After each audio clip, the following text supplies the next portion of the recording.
¿Qué tal estáis? Muy buenas noches, espectadores, amigos de Periodista Digital Televisión, de la Retaguardia. Sábado 12 de marzo, última retaguardia de la semana, y por ser sábado, por ser el día que es, y además por estar ante vosotros y con vosotros un poquito antes de lo habitual, bueno será que para hacer una especie, una suerte de balance de la semana, estemos un poco menos pegados a la actualidad, aunque al final de actualidad y de noticias y de todo lo que ha ocurrido esta semana tenemos que hablar. Ha sido una mala semana, las cosas como son, no hay semana buena últimamente, ¿no? Cuajada de malas noticias. Siempre os digo y os comento que la actualidad no es bonita, la actualidad es fea, pero no por ello, como hacen otros medios, generalistas o no, tenemos que tratar de disfrazarla o de edulcorarla únicamente. Tenemos que cuidar, por supuesto, siempre la educación, las buenas formas, el buen gusto, y tenemos, eso sí, que suministraros los datos y todo lo que está ocurriendo de la forma, si no más cruda, más real posible, y con los análisis y las valoraciones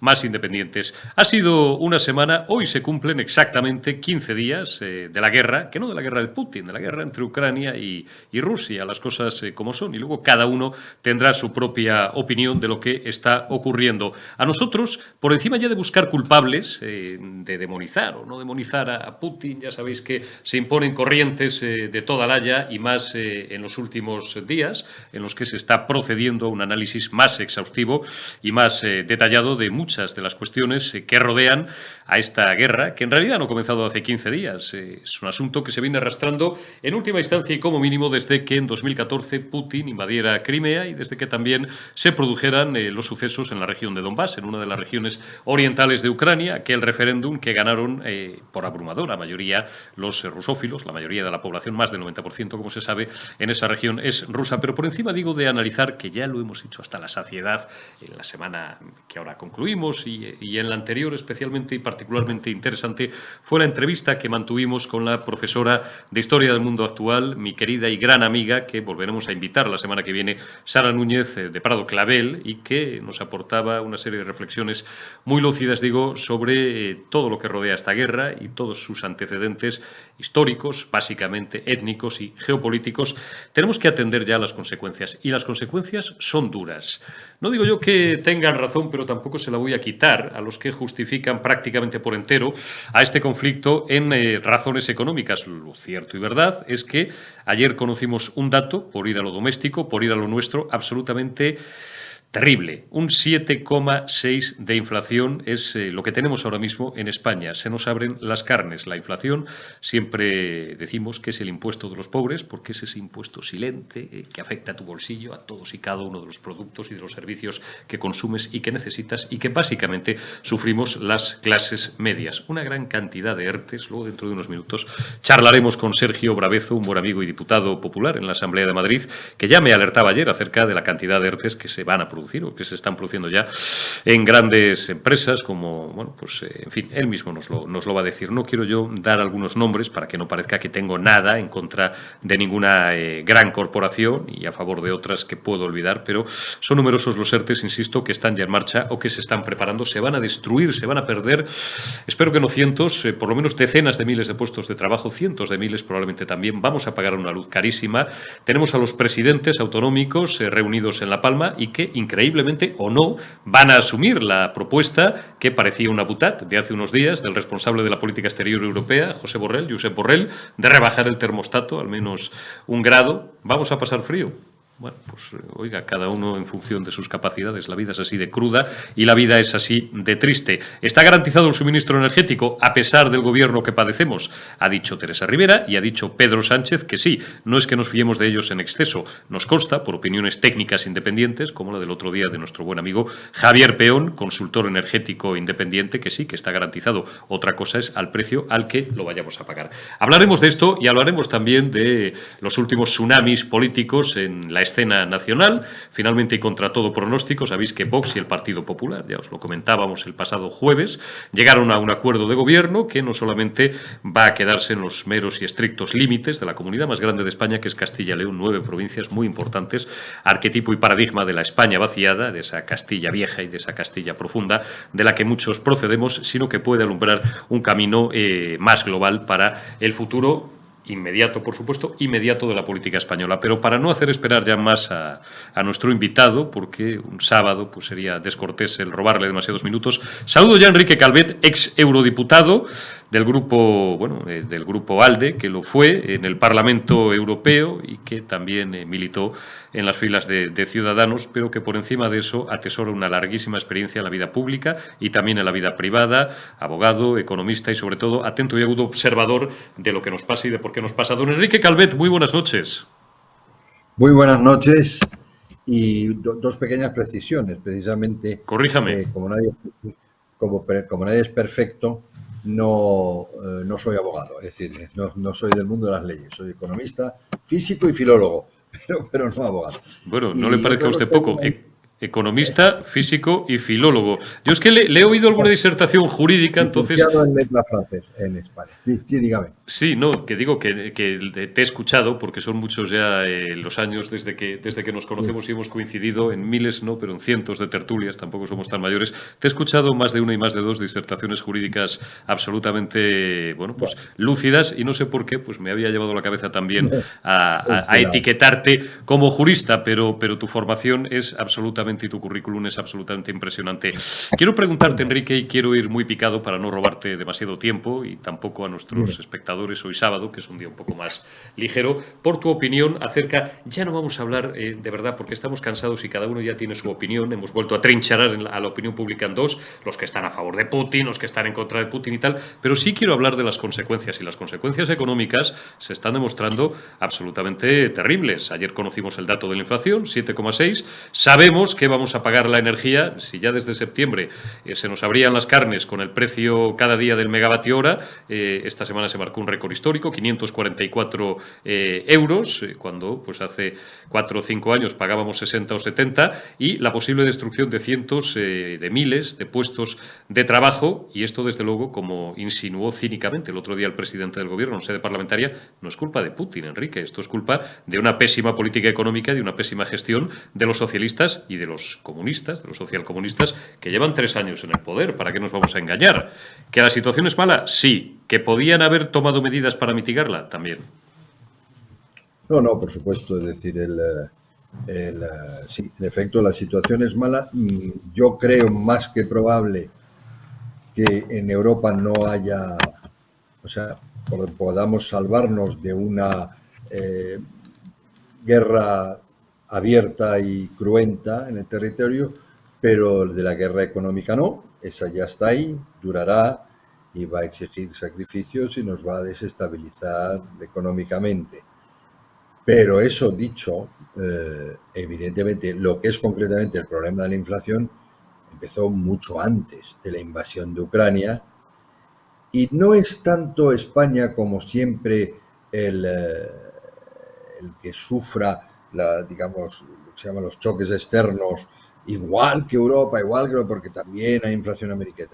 Es que siempre, sobre todo lo peor, nos sale peor y nos afecta más. Es decir, no es ya que tengamos una inflación galopante, es que la tenemos más galopante que la media europea y que los países de Europa. Igual que tenemos más paro que toda la OCDE, igual que hemos crecido la deuda más rápidamente, igual que somos los peores en el informe PISA, etcétera, etcétera, etcétera. España debe preocuparse sobre todo de sus problemas diferenciales y no acogerse a lo de mal de muchos epidemia, ¿no?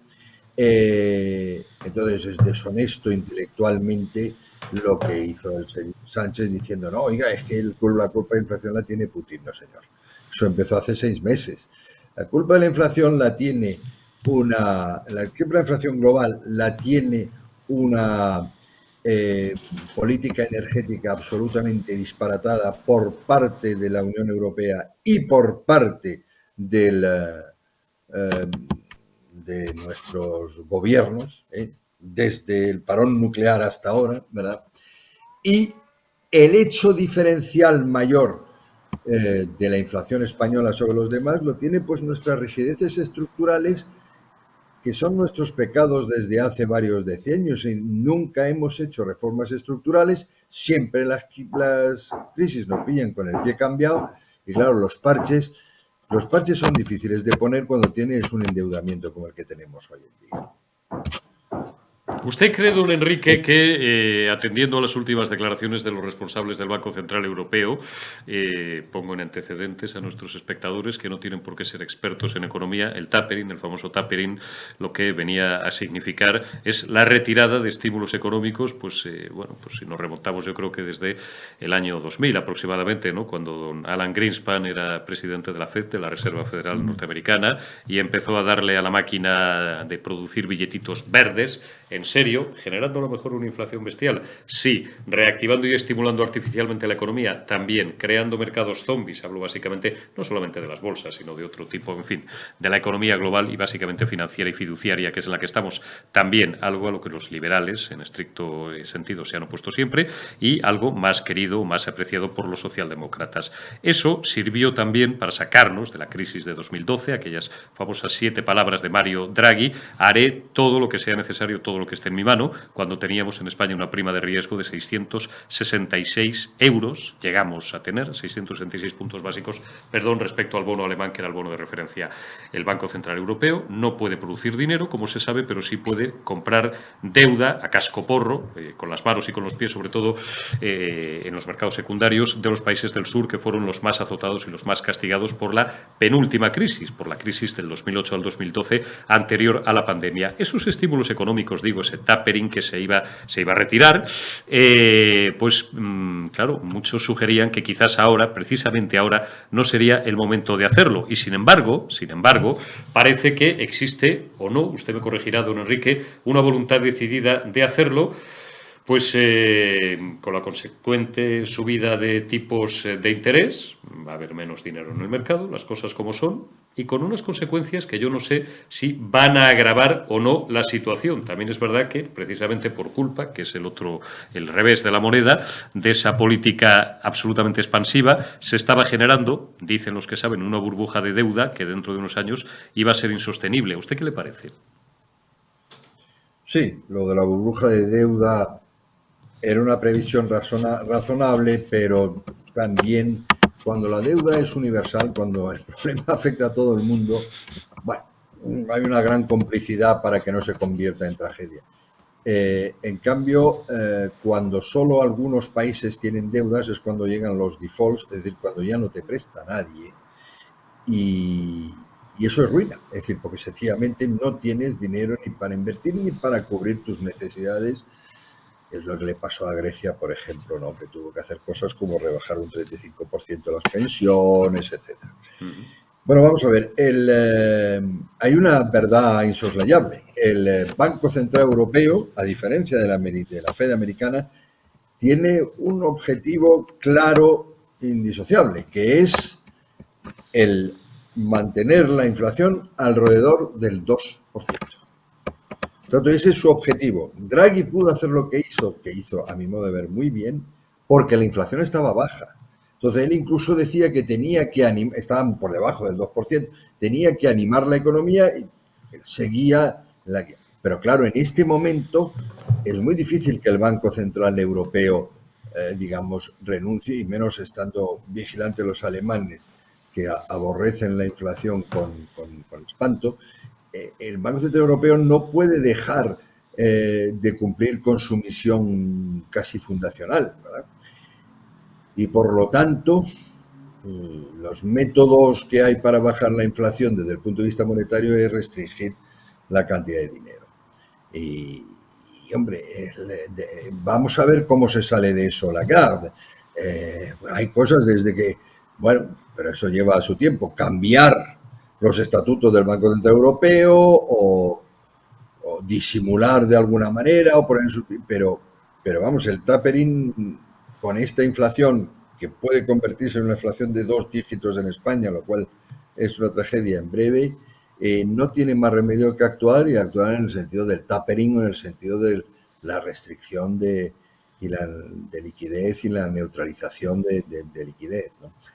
Y en efecto eso supone sacrificios, eso supone también una hiperinflación, supone sacrificios, pero también evidentemente la restricción monetaria aguda pues supone una pérdida de bienestar. Eso va a ser inevitable. Es decir, evidentemente esta invasión y las torpezas anteriores, muy particularmente la de nuestro gobierno, van a imponer una situación difícil económicamente. Eso yo creo que hay que transmitirlo, porque a partir de ese momento hay que tomar medidas de urgencia y de emergencia.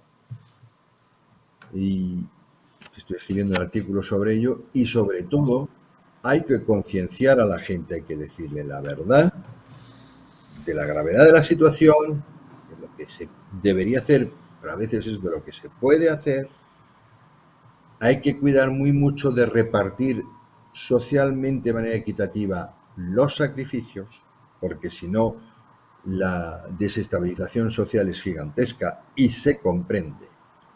Entonces, en ese sentido, me ha dejado absolutamente espantado que lo que saquen nuestros gobernantes, porque en España hay muchos gobernantes, es decir, el gobierno finalmente, al final, el que menos gobierna, ¿no? Están las autonomías, los partidos separatistas y tal. Bueno, que lo que hayan concluido como brillante idea es que hay que bajar la calefacción un 1%, digo, un grado. Un grado. Bueno, no en sí es una chorrada indigna de un discurso político.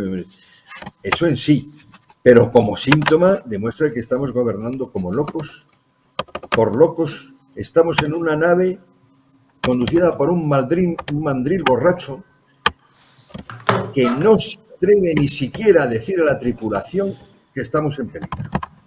Estamos Y gobernados por locos, por un mandril borracho. Oiga, cómo me gusta el titular que me acaba usted de dar.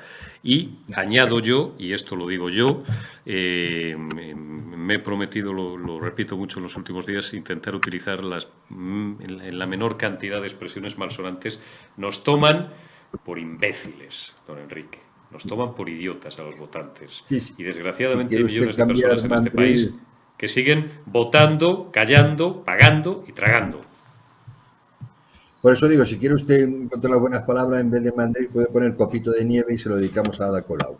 Se lo dedicamos a Ada Colau. Enrique Calvet, amigo, siempre es un placer el contar contigo en Periodista Digital. Cuídate mucho y hasta cuando quieras. Y hasta pronto. Muchas gracias. Muy buenas noches, Enrique. Adiós. Saludamos ya a Sergio Bravezo, otro buen amigo con el que vamos a hablar también un poco de economía. Sergio sí es abogado y es economista y además, a diferencia de otros políticos que no tienen dónde caerse muertos y que si se les termina el chollo y la babandurria pública, Sergio es precisamente el arquetipo y el paradigma de tipo profesionalmente, a pesar de su juventud, tan solvente que le sobrarían 1000 sitios donde ir.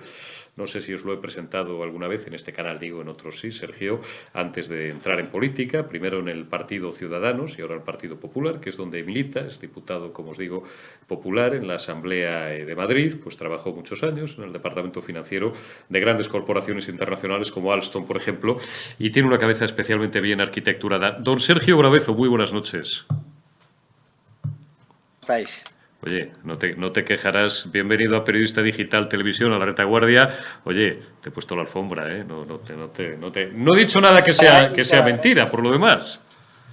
Te lo agradezco muchísimo y nada, siempre es un placer poder estar contigo, de verdad. Eres un buen amigo y me tienes muchísimo valor. No. Y yo intento estar a la altura, que lo sepas. Fíjate, hay un viejo aserto que es la pura realidad, ¿no? Y es el que dice que los periodistas y los políticos no pueden ser, hombre, no digo amigos, tener una buena relación, que esa la puedes tener, por supuesto, con cualquiera, porque somos gentes de buena crianza y somos, por encima de todo, seres humanos y gente empática, ¿no? Pero que es muy difícil que un periodista llegue a ser íntimo amigo de un político, o al revés, porque parece que siempre representan intereses distintos que en algunos casos colisionan. Si yo tengo 5 amigos, y 5, contados con los dedos de esta mano, de la derecha, que es la que manejo para casi todo menos la izquierda, que es la que aprendí a utilizar para otras actividades deportivas. Y tengo 5 dedos en la mano derecha, tengo 5 amigos políticos, y solo 5, y uno de ellos, y amigo de verdad del alma desde hace muchos años,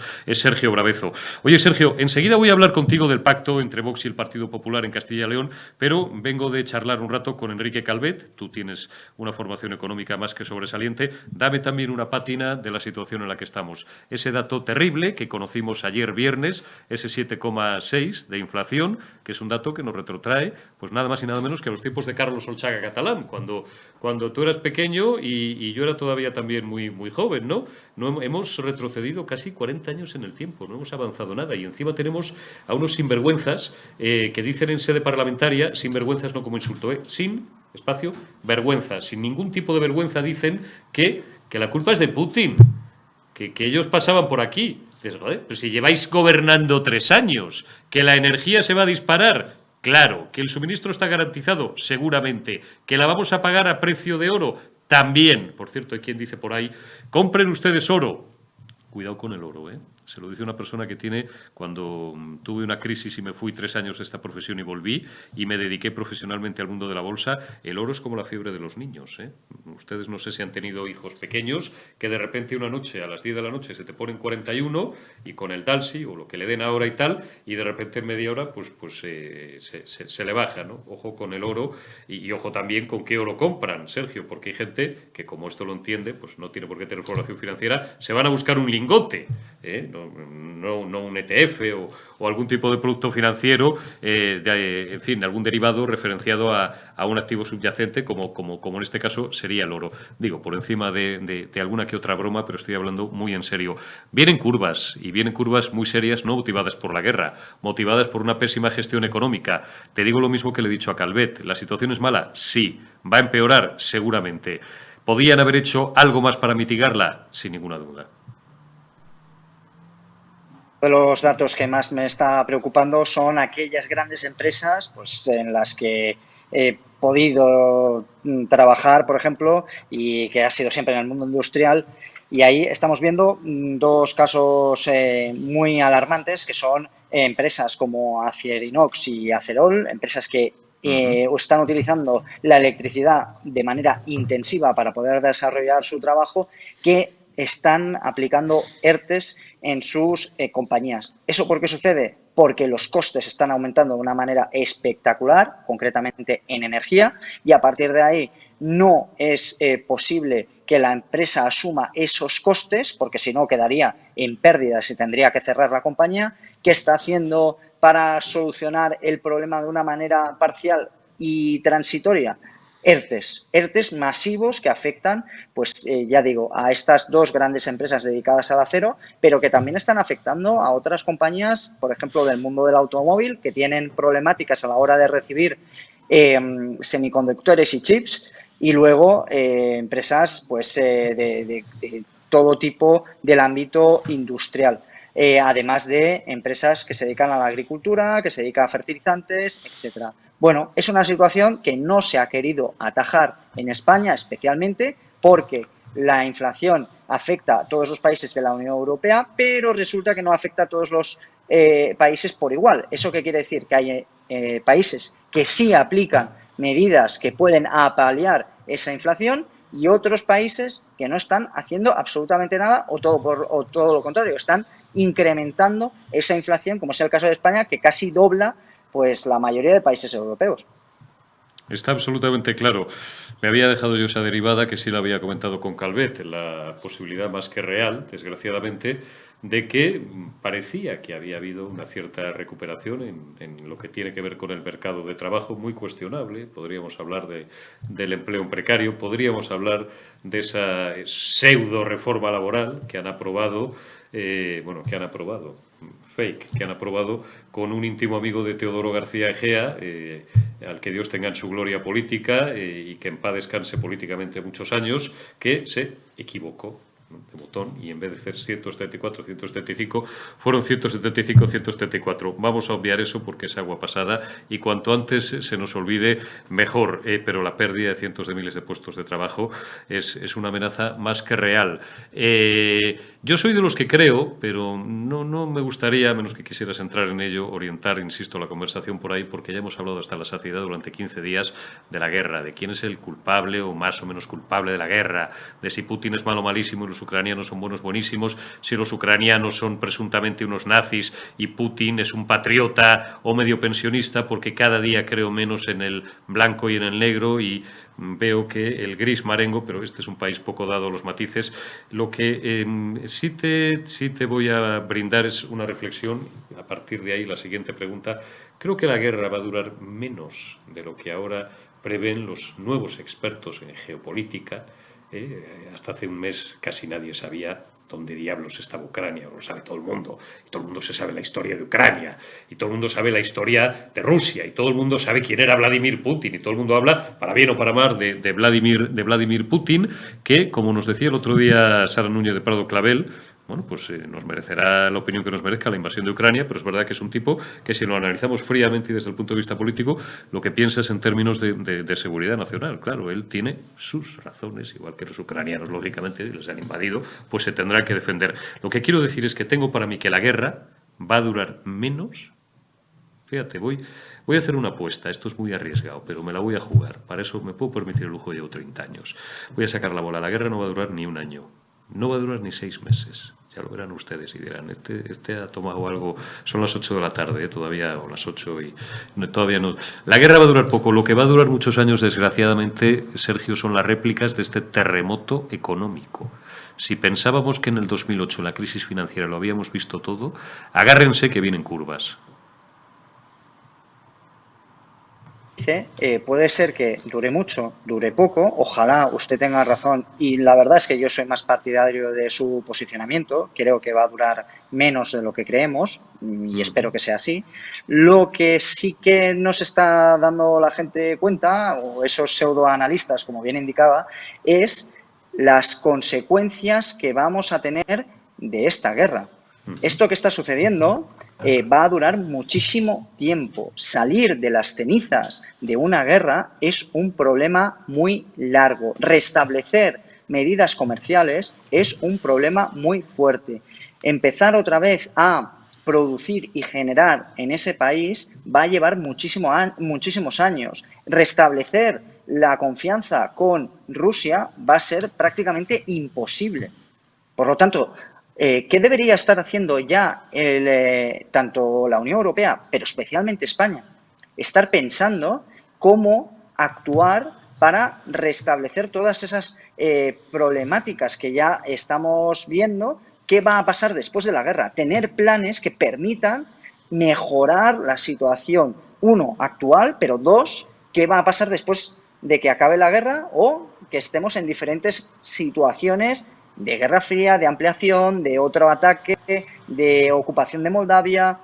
Es decir, a mí me encantaría que nuestro gobierno, en vez de tratarnos como a niños y diciéndonos que el problema de la inflación viene del mes de diciembre cuando comenzó la guerra, aparte de mentir y tratarnos como a burros, lo que tendría que estar haciendo es tratarnos como adultos y explicar cuál es la situación, qué medidas se están aplicando y cuáles son los escenarios que se están valorando.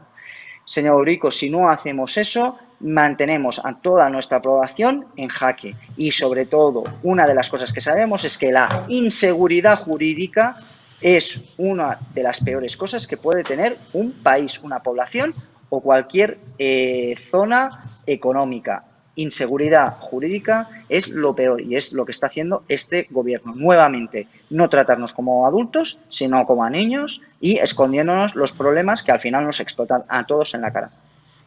Sergio, muy rápidamente, porque es sábado y no quiero hoy abusar de la paciencia y de la generosidad de todos nuestros espectadores. Te lo pregunto muy rápido, 1 minuto, 2 minutos como mucho.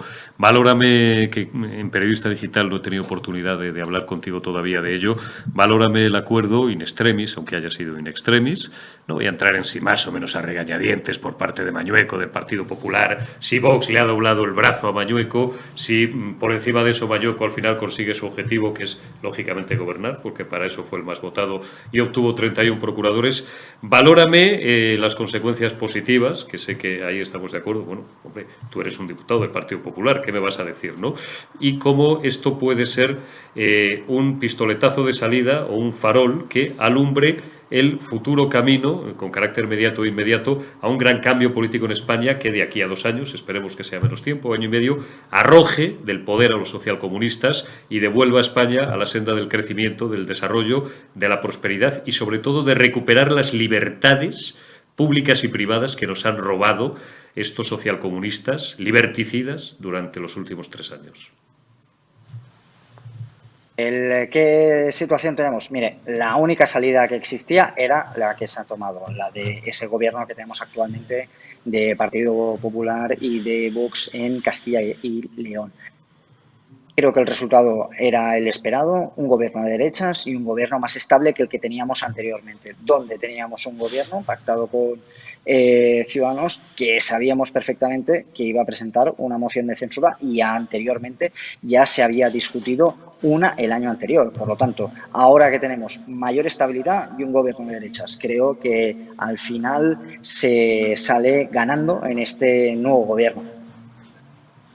Bueno, pues más breve, más conciso, más sintético y más concreto imposible. Sergio Brabezo, amigo, que me encantará integrarte en la escudería de Periodista Digital Televisión y de amigos que paséis de vez en cuando por la retaguardia y nos dejéis vuestros análisis. Un placer, como siempre, cuídate y pasa, bueno, pues de lo que queda del fin de semana, intenta ser feliz, que al final es lo importante, y estar tranquilos. Intenta desconectar un poco del trabajo, que tú eres una de las pocas personas que conozco que trabaja todavía más que yo. Tú eres esta janovista.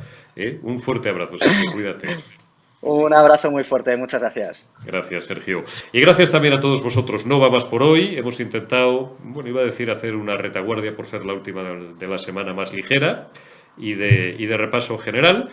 Y, pues eso, agradeceros vuestra fidelidad, cada vez somos más, agradeceros el número de visitas, dad un like, que eso nos ayuda mucho también, por posicionamiento en YouTube, aparte de dejarnos el 95% de comentarios que nos dejáis en YouTube, son muy amables, lamento carecer de tiempo para contestarlos todos, procuro por las noches, a veces hasta de madrugada, porque desgraciadamente dormimos poco, pero procuro contestar siempre que puedo y sobre todo agradecer a los que nos agradecéis nuestro trabajo y humildemente también a los que os gusta nuestro estilo y este programa. Hasta la semana que viene. Cuidaos mucho.